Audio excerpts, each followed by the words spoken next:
Thanks everyone for attending. I get the honor of introducing this panel, hosted by Comcast Business, as they stated. First up, Marc de Laverne, Vice President of Project Development for Cavnue, a company focused on combining technology and road infrastructure with a focus on making sure Michigan leads the way. That's evident in the connected corridor that the state is getting a head start on, a true head start. Marc Siry, our Vice President of Strategic Development and Complex Solutions from our headquarters in Philadelphia, or as we like to say, Vice President of Cool Stuff. Marc's role as a futurist is to ensure that Comcast Business is an included thought leader across the country with initiatives that leverage our Comcast Ventures family of businesses. Our panel will be moderated by local legend and Hall of Fame broadcaster, the great voice of the Great Lakes, Paul W. Smith. So without further ado, I will hand it over to Paul and the Marcs. Please welcome Vice President of Strategic Development for Complex Solutions at Comcast Business, Marc Siry. Vice President of Project Development at Cavnue, Marc de Laverne. And to moderate the discussion, please welcome host at WJR NewsTalk, 760 AM, Paul W. Smith. Geez, what a schlump I am. I'm the only non-vice president up here. We can make you VP of something if you like. It's good to be here. Thank you for all being here. Please enjoy your lunch, and we appreciate all of this. There's a lot going on, and the timing couldn't be better. You just mentioned about the governor. In fact, the governor made a big deal announcement saying that Michigan is going to have the nation's first electrified road to wirelessly charge EVs. And when she was on my radio show, she said they're also going to be building a garage where cars can park themselves. Now, all of this has been talked about, but honest to God, I didn't really expect it this quickly. Did anyone? I did not expect it to happen as quickly as it appears to be happening. And I'm wondering, how does that affect what we're here to talk about? Well, I think it demonstrates governor's leadership, MDOT's leadership, the MEC's leadership in continuing just the legacy of this region and the state in leading in automotive and mobility. And continuing to put out these ideas, because I think the challenge with EVs has been range anxiety, right? That you're not going to be able to get up here. I think when my prior job at the mayor's office, we would talk about this as well, of just like, when is the right time? And I think that's the challenge of being first and dipping your toe in the water. So you have to applaud the governor and her entire team, right, for continuing to push to combine infrastructure with what is happening on the private sector with all of our great OEMs. We actually found that Indiana is already working on a program like this, and our governor, wise person that she is, said, oh yes, we're jumping past what they've already done and starting there. So I'd like to think that we're already ahead of Indiana. When we have talked about EVs, the big concern has been charging stations. This isn't going to put all those plans and all the millions of dollars already spent on charging stations under any kind of threat. We're not going to all of a sudden, because even though there are orange barrels everywhere and our roads are being worked on all the time, we're not going to be able to turn this around and have our cars charge themselves driving up and down the road and not need to have charging stations, I wouldn't think. That is my understanding of that as well, is that it will be, it's going to help fleets out a lot. But there's a wide spectrum of charging infrastructure that's going to be required to meet the future demand. And Cavnue is building the future of roads, combining technology and road infrastructure to unlock the full potential of connected and autonomous vehicles. Has anyone in here heard of Cavnue before? Of course you have. All right, good for you too. But why don't you tell us a little bit about Cavnue so that we better understand? You can go to cavnue.net or .com. I think we might have both, so you can maybe go to both. But yeah, thanks, Paul. Very advanced digital infrastructure. Yes, as a technology company, we've locked down our URLs. So, we're a technology company. We were founded a year ago with the mission of building smarter, safer roads in this country and hopefully further. There's been so many advancements in vehicles over the last 5 years. So I have a 2016 vehicle and a 2021. And when you compare the technology in those two vehicles, the 2016 one could be a 1916 vehicle, right? Of just how much more advanced in 5 years the technology within your vehicle is. Like I was in Traverse City, with my new car and, going hands off and scaring my wife of just, see the car drives itself, right? When you're in the lane on 75. Until it starts beeping at me to put my hands back on the wheel. But the challenge is that infrastructure has not made those advances. You look at a road from 1950 and it's pretty much the same road that exists in 2021. And that's going to be a tremendous challenge to really unlock all of the potential with this technology. So we were founded on this idea to advance roads to basically meet and get with where technology is on vehicles. And about a year ago, the state of Michigan put an RFP and selected our firm to develop the first one of these corridors. So we're doing a feasibility study, which we can maybe talk a little bit more in depth about, but to understand how we build this, develop and build this infrastructure here in Michigan. So what was it, Marc, the other Marc? Marc II. Marc II. What was it about this company that interested Comcast business? So Marc said the magic word, and that is infrastructure. And at Comcast, we live and breathe infrastructure. We've been a longtime partner and investor in the state of Michigan. Through Todd's efforts, we've done a great job of wiring up Detroit, the district, with some of the most advanced broadband and fiber optic connectivity in the country. It's been a great showcase for us. And when we learned about Cavnue and we started to interact with them, actually courtesy of Trevor Paul, who very thoughtlessly is doing a simultaneous session right now. So I can't wait to watch his on YouTube later. But in any case, Trevor introduced us, and we thought this was a perfect fit. We thought that Cavnue's vision of a connected roadway really meshed with Comcast's goal of making sure that we're able to bring the best connectivity, both whether it's fiber, whether it's broadband, whether it's wireless connectivity, and I'd love to talk a little more about wireless in a bit, to the residents of Michigan and make sure that they have all the connectivity they need, they're able to access the services that are going to improve their lives, their health, their safety, and their prosperity, and to make sure that we are at the cutting edge of where technology is going. And I think that really this entire conference, and I really do want to thank the Detroit Regional Chamber for having us and for setting up an amazing conference, has been eye-opening about how much opportunity there is in Michigan for taking the lead, as you said, leapfrogging Indiana and maybe everywhere else in these technologies, because just the world of connected mobility that Cavnue is enabling is really, I think, the place where it all comes together. The societal benefit, the benefit for consumers, we were talking to some folks from a large shipping company yesterday, and they're hugely focused on automation in their mobility plans. So it's really, this is the whole new green field of innovation is happening here in Michigan, and we're thrilled to be a part of it in partnership with Cavnue. And I'll say, I can't call you Marc II, Marc Siry. Well, it's tough because everyone's phone goes off when I say my last name. Yeah, that's true. That's the I was at one point going to say, but I'm sure he's tired of this, I was going to say, hey, Siry, but it affects everything. I don't want to do that. So, but Mr. Siry just said... Your phone literally just went off. I know, it did. And she's saying, yes, and... now you feel my pain, I hate Paul. to say it, I yell at her a lot. It's not fair.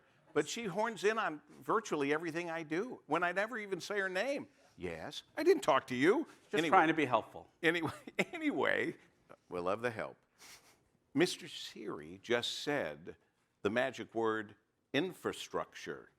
And that's part of the reason that they came to you. Talk to us then about Cavnue and autonomous vehicles and the infrastructure they need? Sure. So, what is going on in the industry of autonomous vehicles, and whether that is the companies developing what we call level 4 technology, which is the robo-taxis, the cars that are driving themselves, or the vehicles that are coming out to market today with what we call level 2, where you have adaptive cruise control, so it is able to longitudinally stay behind the vehicle depending on how far you want it to. It stays in the middle of the lane.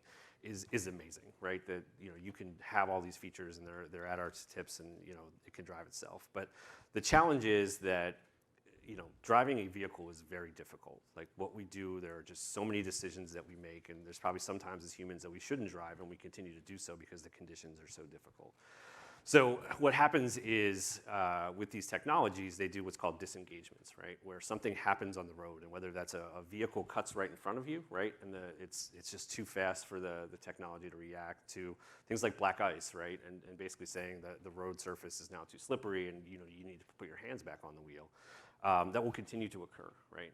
And we feel that by simplifying essentially the road, and being able to provide information to vehicles on these things, we're going to be able to unleash what we call a hands-off, eyes-off experience, so that you would get in our road and get in our lane. The system itself would activate, and the car would drive itself for 30 miles, 60 miles, hopefully thousands of miles in the future. And you would be able to do whatever you like. You can text, you can watch a movie, not having to sort of spend all that time just focusing on the road. How close are we really to that?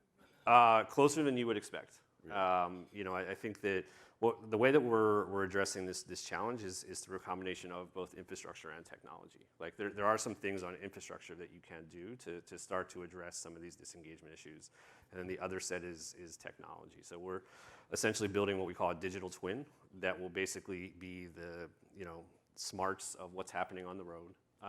And being able to sort of tell the vehicle that black ice is ahead, or there's traffic 2 miles away that you can't see because it's over the hill, right?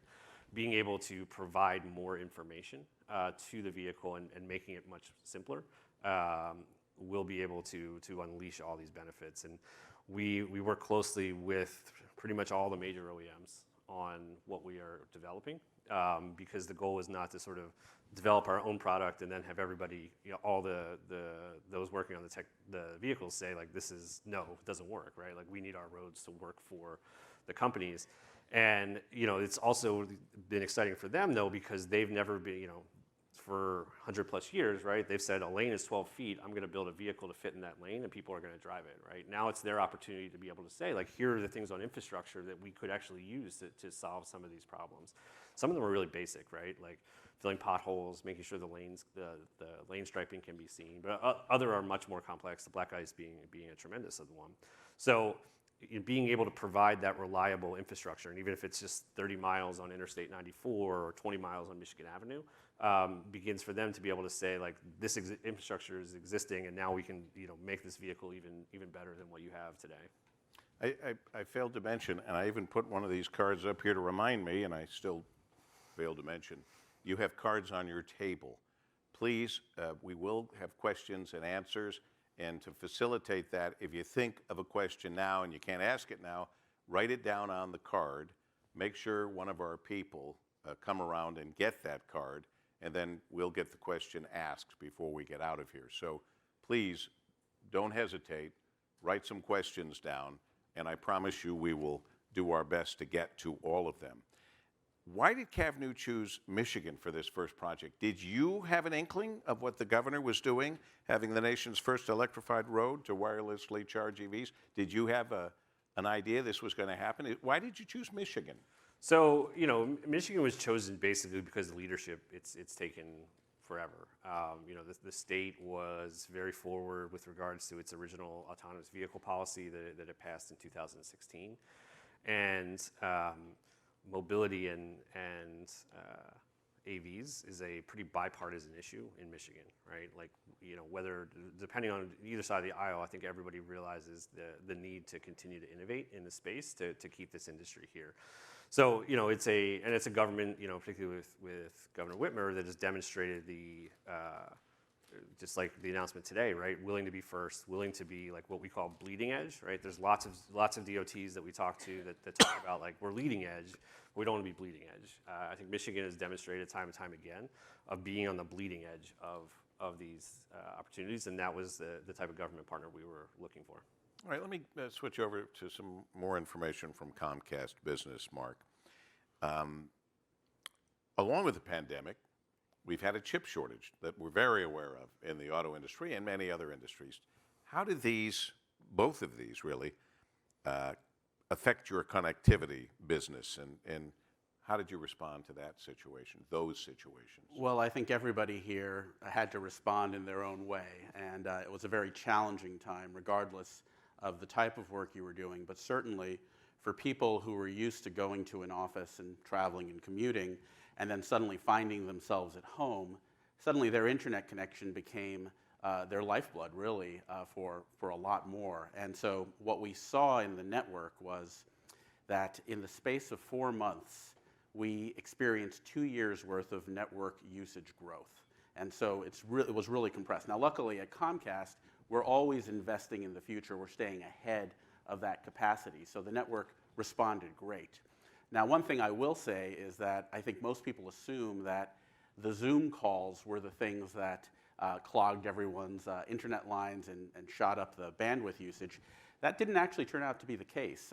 Looking back, only 5% of the increased traffic came from video conferencing. The vast majority of the increase in traffic, 68%, came from video streaming. So I think a lot of people went home, got bored, and binge-watched everything they could on Netflix and Hulu and Peacock, our new streaming service that we launched last year. But you know, it was a great indicator of how, even if you plan ahead, sometimes events will catch up to you and surpass what your plans were. Thankfully, we seem to be in good shape for that. But that also makes me think of something that Marc was saying around the planning for these roads and how Michigan is at the bleeding edge of some of these things. As Todd said earlier, I get to work on a lot of cool stuff. And one of the blessings of cool stuff is that it's interesting, but one of the curses is at the end of it, people go, great, when's this going to happen? And the answer is usually, well, you know, a few years from now or maybe never. Here in Michigan, this stuff is happening. And we're already starting to work with state agencies to provide fiber connectivity to cameras, to traffic cameras, to allow for faster, higher resolution imagery to understand where, as Marc said, to anticipate where there may be hazards in the road, and then to dynamically reroute traffic patterns, to do a little bit of understanding of where trouble spots are developing, and then hopefully address them before there's an incident, before there's an accident. And I think that's a glimmer of the vision that Cavnue has to have the road inform the vehicle and to make travel much more safer, much more sustainable, and much more prosperous for the people of Michigan. And we're really excited about that piece of it. Personally, as a motorcycle rider, I'm always terrified going around a corner not knowing if there's a stalled truck or a downed tree trunk. So I'm really looking forward to the day when my bike can tell me, hey, slow it down, buddy. Wow, that is cool. But this whole conversation is about reimagining a connected Michigan. And I kind of have always thought of you of being already connected to Michiganders because of your internet service. Yeah, absolutely. And you know, we treasure all of our customers on the residential side, and you know, the growth on the business side has been spectacular thanks to our team here. But we really think that a connected Michigan is an opportunity to rethink what connectivity means for everybody in Michigan. You know, we've redoubled our efforts around diversity and equity and justice, social justice, and we've really focused on connecting underserved communities with our Internet Essentials program. We have over 200,000 Internet Essentials families connected in Detroit alone. That's our low-cost internet for families that are underserved, that are you know, struggling, that need some sort of assistance. We have 50 lift zones, which are powered by Comcast Business, those are areas where people can come in and use public Wi-Fi to do things like look for a job or set up a doctor's appointment or even do a teleconference with a doctor, a virtual visit, and then increasing access to healthcare. And then we've also supplied over $1 million in grants to over 100 Detroit area businesses to help them weather the pandemic and to help them do tech makeovers or improve their online marketing in order to reach customers when maybe people are constrained from leaving their homes a little bit. So we've really invested in Michigan, I think, in a way that hopefully will pay dividends for the residents here, and hopefully, as we partner with innovative companies like Cavnue, will help us unlock some of this promise that has been, sort of out there for a while, but now has really become critical to advancing our ability to serve our communities. I'm coming back to Marc and Cavnue in just the next question, but I do want to know more clearly how a cable company helps to enable autonomous vehicles. Sure, I can answer that one. I wasn't asking you yet. I would love to hear Cavnue tell us that, but we're going to have cameras all along the roadway, so that that's what builds our insights, right? So like we're going to be processing a ton of data that cannot get done wirelessly, right? Going to both the cloud and to the edge, because we're going to be running it both there. So we need fiber, right? Like we need fiber to be there. And we are not a fiber company. We don't know, we know what we need from a connectivity standpoint, but we've had lots of phone calls with our leadership and Marc's team around like what else could that be, right? And whether that is being able to provide data to vehicles because they're going to need more data, but even starting to think through of like, is this a potential rural broadband solution, right? Where we need fiber, we're digging the road up, we're going to be putting it in, an opportunity then to leverage that investment to start to provide rural broadband, where that wouldn't make sense for Comcast to do if somebody wasn't digging the road up and being able to create these opportunities. So I think we've just begun to scratch the surface on just the opportunities that when we're doing this road project, what else can get done and what additional like secondary and tertiary benefits can be provided. And one of the questions would therefore be, with what Cavnue is proposing, what you are doing, the concern that it's going to benefit everyone, not just Tesla drivers, for example. Yeah, no, and it's really important, right? Like we're not looking to build lanes for just a small subset of the population. There's part of it is just that we think about like what the vehicles that are on the road today that have the highest level of technology, but this technology is going to be standard on your Toyota Camry by like 2025, 2026, right? So anyone who buys a new vehicle, in particular an electric vehicle, will have this technology on your vehicle. But also it's we think that there's a lot of use cases around transit that this can begin to unleash everything from providing more frequency on some routes where you have driver shortages, but you can provide autonomous transit to making transit safer from a vehicular standpoint. So my previous job at the mayor's office, we'd have a lot of money sort of put away for driver crashes and things like that happen to the buses. Being able to create safer infrastructure can reduce that point. There's lots of exciting opportunities around freight, which for most people it's a pretty boring topic, but I think when you start talking about moving trucks off of a highway, right, and having them, that's to me when I'm driving on 75 to Ohio, that's where I'm always like gripping the steering wheel because you've got these trucks doing 75, 80 in a really really tight right of way, and ultimately just builds a safer road. Will you grip that steering wheel a little tighter when you know there's no real driver in that truck? Well, if they were physically separated from me and certified, I would not. No,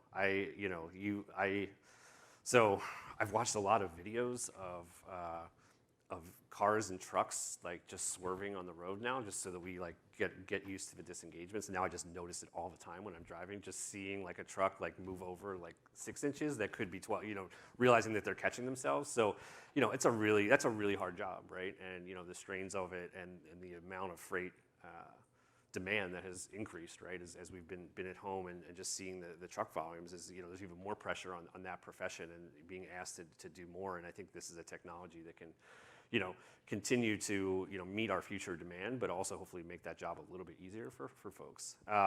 So yeah, I think that this is something that we think can benefit everyone. And if we're building a safer lane and a safer road, there's 40,000 people in this country, unfortunately, that lose their lives, just getting in a car and going where they want to go. So we think this is a piece, and it's not going to be overnight, but it can begin to really move the needle on just general road safety. So then how is Comcast working to ensure that everyone does have access to the connectivity that we need? Well, I do, on that cargo piece, it made me think this is my first time on Mackinac Island. And when I stepped off the ferry, literally the first thing I saw was a horse and carriage and just a flatbed with a single Walmart package sitting on the back of it. And I thought to myself, wow, that's a lot of equine infrastructure to get that package up there. But it's really, to me, that highlights that, like Marc said, cargo may sound boring, but it's everything from moving mass quantities of freight to getting that critical package into the hands of the person who needs it in their home. And so, as Marc said, if we're able to wire these roads and then spur off of that, either with local partners for some of our broadband, our rural broadband initiatives, or extend them with wireless capabilities, whether it's Wi-Fi for sort of general connectivity, or a new area we're getting into, which is private 5G networks. We're going to be announcing some major partnerships in that area very shortly.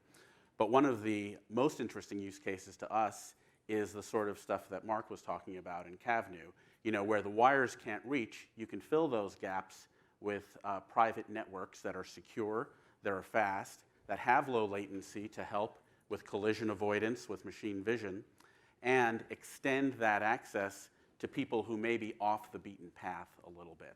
So along with some of the initiatives I mentioned before around lift zones and Internet Essentials, we're excited about the new monetization opportunities that will come with these roadways that will allow us to extend that connectivity to maybe parts of the state that have been underserved by connectivity in the past. I honestly, and I've known Comcast since back when I worked in Philadelphia, where Comcast began. That's right. Knew the Roberts family.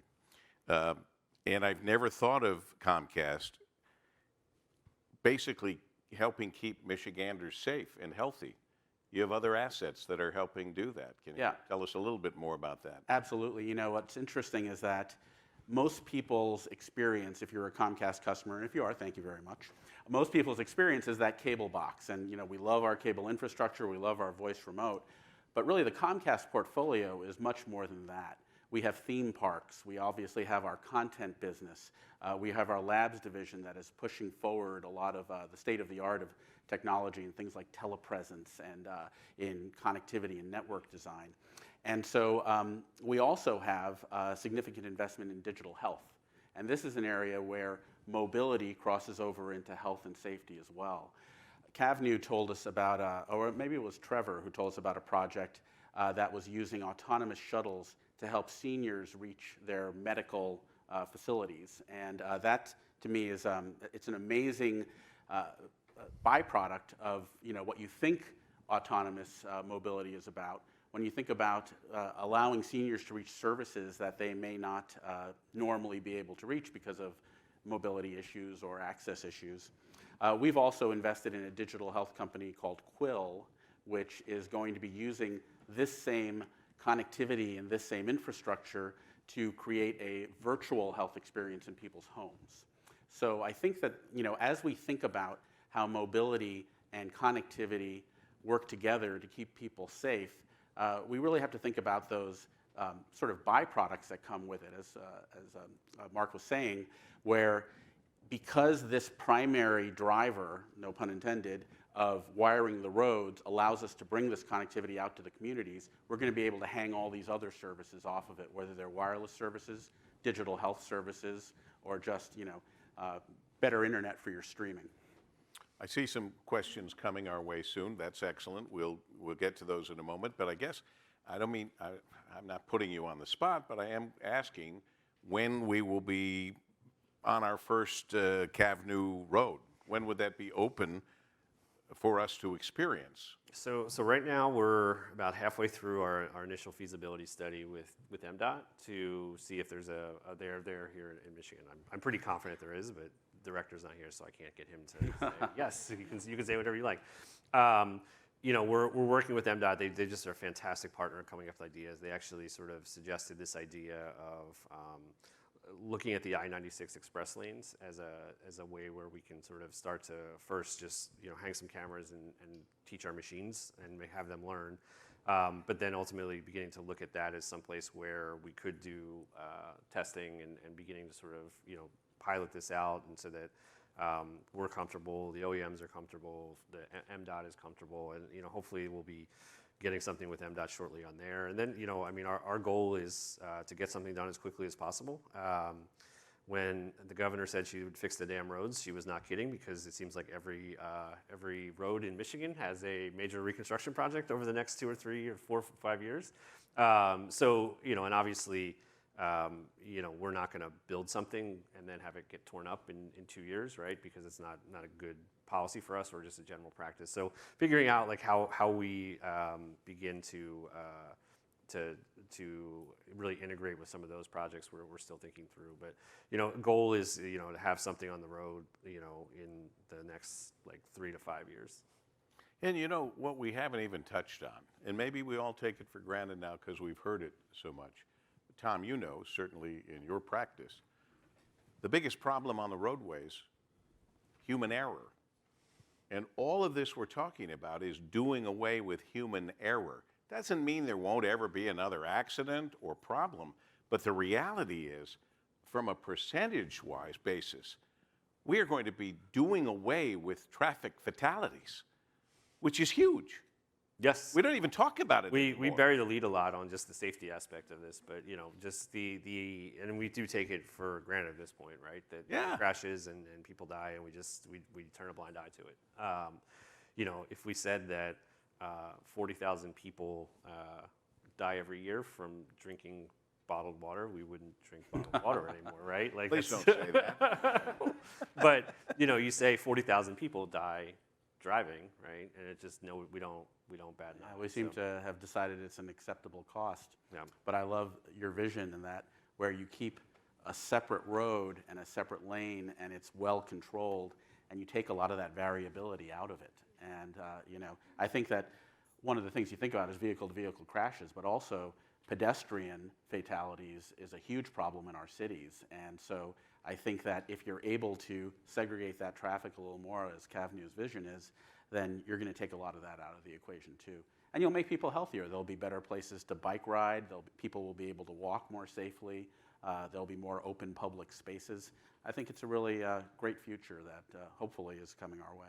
It is, and I'm glad Comcast Business is at the forefront. And some of this I never would have considered, never would have thought you were involved with, so I'm glad I'm learning that today. It's exciting. Yeah, and to be honest, like, we were shocked that Comcast called us, because we were like 6 people at the time. So, but it's been great, and they Marc, we've been focusing on just the fiber aspect, but as we start to put these out, having partners that have lots of different capabilities and thoughts, and sort of being able to, like, we're an infrastructure company or a technology company, we're building this road. All the other things that can come with autonomous driving is really exciting to also begin to think through. Please, we're going to get to your questions here, but thank Marc Siry, Vice President, Strategic Development, Complex Solutions, Comcast Business, and Marc de la Vergne, the Vice President, Project Development, Cavnue. And I'd add into that, of course, Todd, who started us off. Thank you, Todd. And Pamela Dover, who has been working on this with her team. Yay, Pam. Behind the scenes. So, thank you very much. How do these projects get funded, and how can small business partners participate? Well, we can put up the GoFundMe link here. So if any of you want to. I'll start. We are looking to also invest in the infrastructure ourselves. Like, we are not a company that is looking to be reliant on grants and federal dollars coming in. I mean, supportive, and I think there are projects that will help there. But we are looking to put our capital to work, and ultimately we feel like the idea of having a hands-off, eyes-off experience is something that people will pay for, right? No different than you could go other places in the country where we have things called managed lanes where people pay to get away from traffic. We think that people will pay for the idea to have hands-off, eyes-off for 30 miles. So that's the core piece of our business model. With regards to small businesses, we're just beginning to gin up our sort of partnerships group to understand. I think it's important for us to take advantage of all the great thought leaders and businesses that are happening here in Michigan, and figure out how we can partner with both big businesses like Comcast as well as small businesses. Another question, basically the same, technology, especially cutting edge technology, very expensive. How does it get funded? But a second question, how can we monetize this technology as we prove its worth? Well, I think that, as Marc said, Comcast is a company that invests. We invest in small businesses, as I mentioned earlier. We invest in our partnerships, especially when they are leading down a promising road. And we invest billions of dollars in our built infrastructure every year because we know that we've never gone wrong by anticipating that thirst for bandwidth will grow year over year. And we've even been surprised by how much it's grown. I mean, there's any number of thought leaders you can look up on the internet who have said things like, oh, no one will ever need more than 640K in a computer, or why would someone need more than 100 megabits of download? And the thing that's consistent is that the world proves them wrong time and time again. So we've been very focused on making sure we overbuild and that we anticipate that demand. But we're also very smart about those investments, and we want to make sure that there is a business case behind it, that if we put the fiber in the ground, the opportunity will follow, and that it's going to be something that is going to be sustainable over the long term. Because it doesn't do anybody any favors if we rip up a road, put down some fiber, and then the economic growth, the safety benefits, and the prosperity don't follow behind it.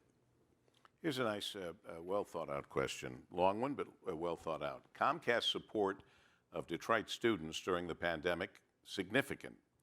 How can new technology help to physically connect Detroit youth? How could this technology potentially break down one of the greatest barriers for Detroit youth, and that is lack of transportation to opportunities? So we have a couple minutes, right? I'll tell a story. So transportation background, I worked for the mayor for 4 years, led mobility at the city.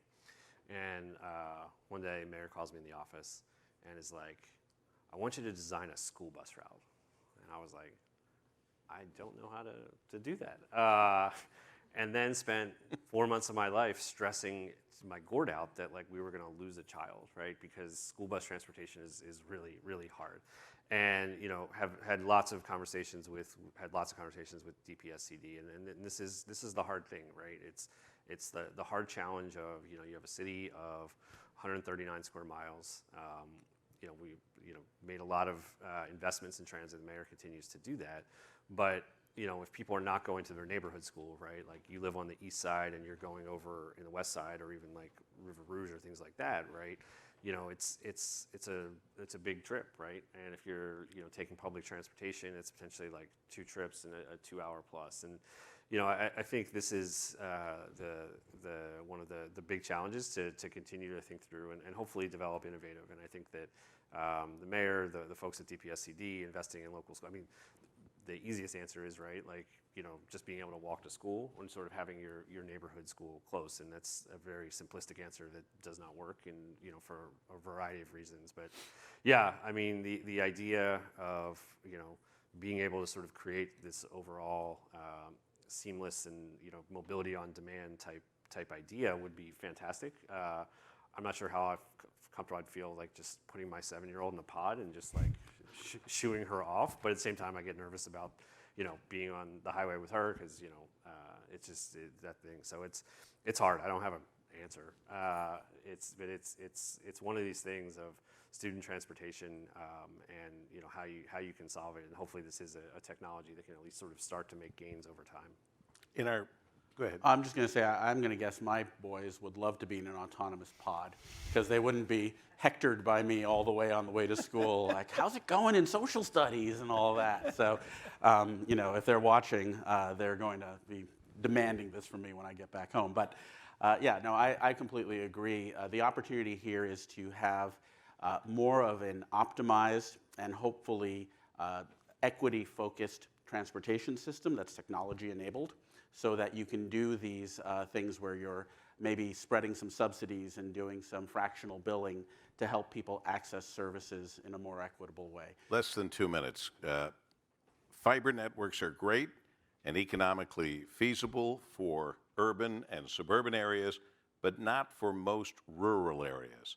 Do you see a role for 5G connectivity via satellites? Well, 5G and satellites are two different things, kind of, but I think that it all becomes a layer cake of connectivity. And every 5G phone call made in this country ultimately reaches a fiber optic line, right? Because you've got to backhaul those towers. And so we think at Comcast that the right radio, the right spectrum, and the right endpoint for the job really has to be considered for that. So I do think that satellite has a role in extreme rural conditions. I know somebody who lives out in Alaska, and they've got a satellite dish, and that's how they get their internet, and that's fantastic. But in more suburban and rural areas here in Michigan, I think we have an opportunity to trunk off of these fiber lines that we're anticipating that we can roll out with some of these Cavnue projects, and then work with local providers to do those last mile connectivity. That allows us to bring more economic development to the local areas, and it also allows us to pick the right technology, whether it's 5G, whether it's some sort of 4G private LTE, or whether it's some other type of connectivity that's still yet to be developed. We think that there's going to be options down the line. How do these folks get in touch with you and your companies? Best way. I think the regional team here, Pam and Todd, are the perfect people to get in touch with Comcast. I have a really challenging email to figure out. It's marc@cavnue.com. So, They can reach you through Comcast if they have. exactly. Right? Yeah, definitely. Okay. Get on your Comcast email and send Just us. in case. Marc and Or Marc. we'll just call into your show, Paul. Yeah, Yes. call into my show. Yeah. Gentlemen, thank you for being here. And on behalf of Comcast Business, I thank all of you for being here. And I hope you enjoyed lunch. Thanks for spending lunchtime with us. Thank you, Thank you. everyone.